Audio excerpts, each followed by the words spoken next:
this is an interesting twist. Is this just another one of our mode, not motives, one of Osen's schemes, or will it really be, as I have told a lot of times during other reviews? I said that it would be more fitting if the Shin unit are the ones to kill Kisu, especially since they were the ones responsible for their defeat, or something like that. At the beginning, it didn't look like it'd be that way, but this chapter ended with a hint that it may very well happen after all.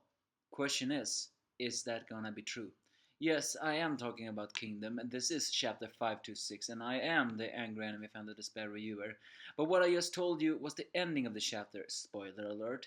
Be, the, be, the, and if you ask me, that was the only thing that really interested me. Although technically Banju guy, the mountain, is surprisingly very different from some other generals so far. I wouldn't say he is a brute, he's far from it. He is a guy that really does think, but the way he fights is more reminiscence of a brute. No, traditions like that. Either way, the fight against Orson is fierce. Orson's spear's attacks are incredibly fast. Well, duh, he did slay the quote unquote the best spear wielder in China. Although technically that spear wielder didn't really have any defense, but it's very clear that if you manage to survive battles against the the Earl Shi, then of course your spear motives will be good. And technically that would also mean that Ho Ho Ohon is among the best spear wielders in China. As it seems that the fight is in his favor, it is Bannaji has not taken hit yet, but he is also acknowledging that Osen no Ohon is really having a skilled spear, because well he is Ohon is basically swinging his spear before he has a chance to swing his glaive, so he's entering his reach, but he is getting a hang of it. But alas, though, he mentions time is not on his side, so he decides to end this fight in a way we have not yet seen in any. Well, we have seen this somewhat in Shin's fight against Hawken. He knew he couldn't defeat Hawken on the ground. Technically, he didn't defeat him, but he did manage to prevail over him for a moment there. His horse sacrificed himself to pull Hawken's horse down so they could both even the field. What Bunji did right here is actually somewhat similar. He is calling it Bunji's iron spear. He seemingly froze his glaive at Ohorn, who of course pars it.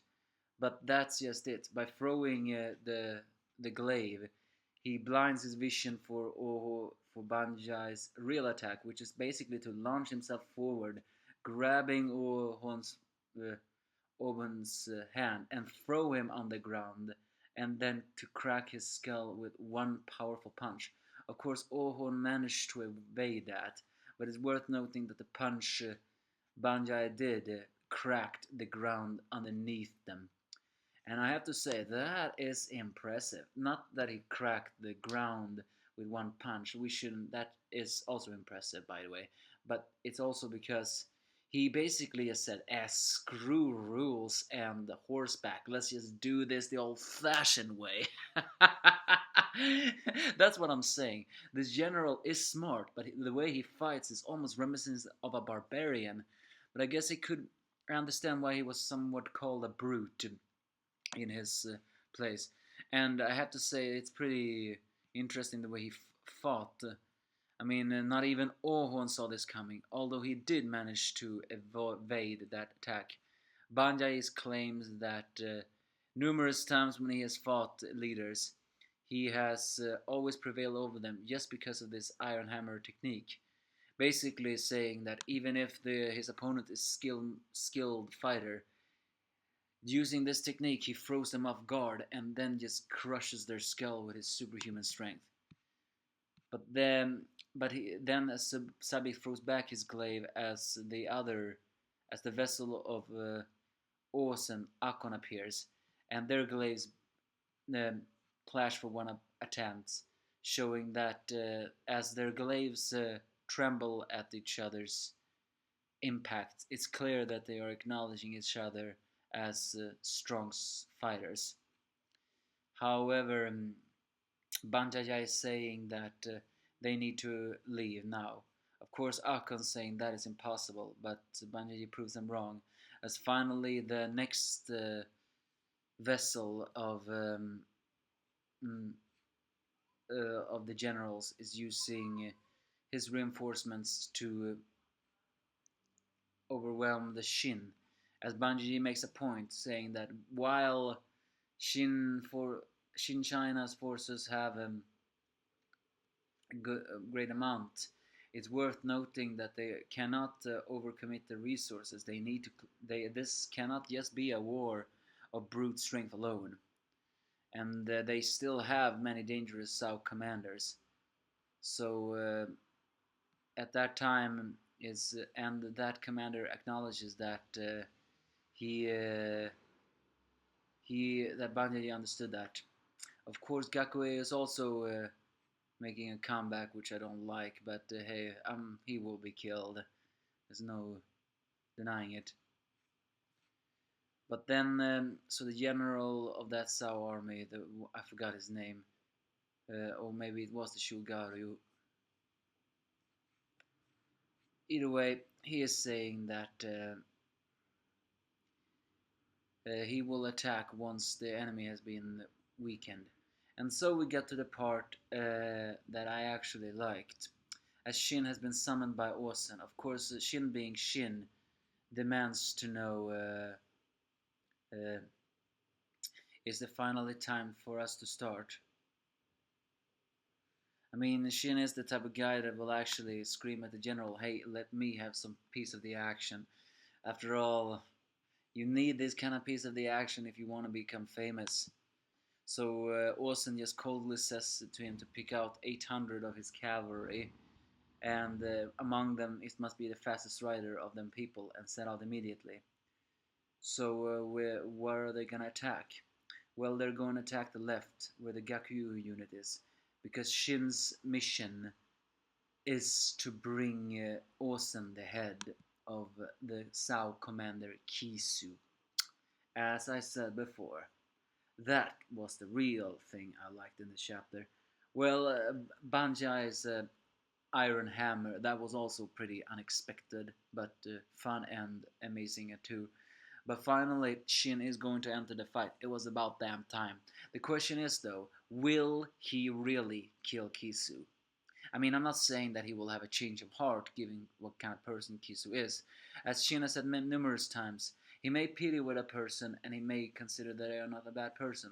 But in war, there is no place for feeling pity, because because in war, the one with the strongest conviction prevails, even if you do not like it. So yeah, now's the question though. Will Shin kill Kisu? As I said in the beginning, and in many reviews before, it would only be more poetic sense if Shin is over there. But why is Osen trusting Shin with this? I mean, from what I've seen, it's clear to me that Osen doesn't acknowledge Shin. But are you saying he acknowledges Shin more than his son? If that's true, then, impressive. Or maybe this is a test. Maybe this is just a test to see if Shin really is worthy of the glaive of Oki. Or again, this could very well just be another trick on Osen's plan. We don't know with that guy. We just don't know. But I will say, if Shin really will fight Kisu and take his head, then that makes sense. As I said before, they have a history, and this will be a clash of convictions on who is stronger. But is Shin strong enough to kill Kisu? That's the question. But why am I always repeating that word? As Banjiji said, he is not the only Zhao commander, but she needs to said it again. Needs to take Zhao commander's head at least on this day. So will Kisu be the one? Gaku unit did show Kisu's army a bit taste of despair. So yeah, I'm looking forward to this. Give me your thoughts if you have any.